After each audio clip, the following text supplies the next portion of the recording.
Alerte info du samedi 11 avril, donc les négociations entre l'Iran et les États-Unis vont démarrer aujourd'hui. Moi, de mon opinion, je pense que l'Iran va complètement entuber les Américains dans les négociations, vous verrez.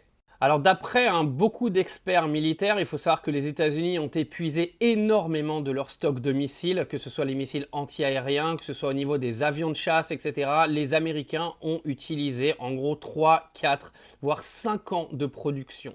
À l'intérieur de ces attaques, on ne voit quasiment aucun résultat. Il n'y a ni changement de régime, ni récupération des stocks d'uranium enrichi.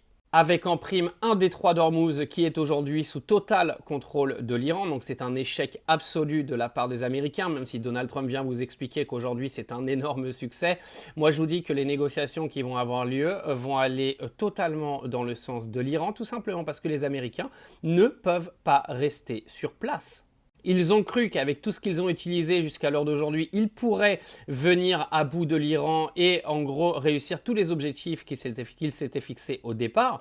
Mais là on voit qu'ils sont à des années-lumière de réussir tout ce qu'ils avaient prévu. Mais il faut savoir qu'il y a une autre information que vous avez sûrement pas eue, c'est qu'aujourd'hui, le négociateur américain qui va négocier avec les Iraniens, c'est J.D. Vance. J.D. Vance, c'est le vice-président américain, et c'est celui avec qui l'Iran a demandé à négocier, car ils ne veulent pas négocier avec Donald Trump directement, ils veulent négocier avec J.D. Vance, parce qu'ils estiment que J.D. Vance est beaucoup plus soft que Donald Trump et beaucoup plus intelligent pour négocier.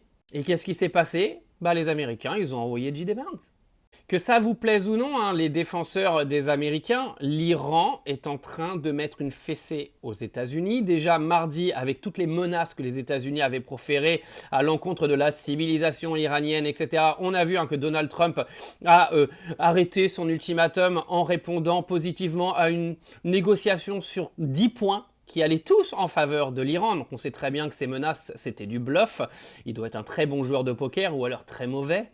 Et que les négociations d'aujourd'hui, les amis, si vous croyez que les États-Unis vont repartir avec le stop d'uranium enrichi iranien, avec un détroit d'Ormuz réouvert sous contrôle américain, avec un changement de régime iranien avec des gens en place qui correspondraient à ce que les Américains ont décidé, vous rêvez.